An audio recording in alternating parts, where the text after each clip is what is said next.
If your monitor is not calibrated, then you are processing your images inaccurately. Hello, this is Apratim.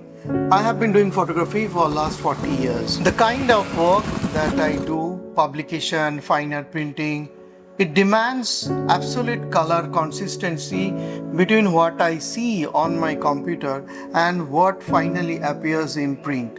And this was not easy at all. One of the biggest challenges that I faced during the transition from analog to digital was color mismatch.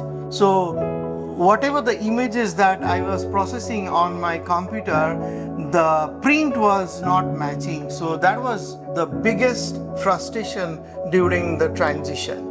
If your monitor has a blue cast, you will unintentionally reduce blue while correcting white balance. As a result, your final image will become warmer than you intended.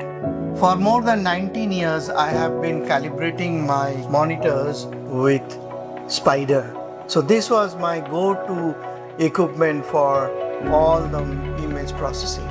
The new SpyderPRO is fast, precise and incredibly easy to use. The process is simple, guided and accurate. Photography is all about interpretation, but your scale must be corrected. If you are serious about photography, then calibration is not optional. Calibrate your monitor.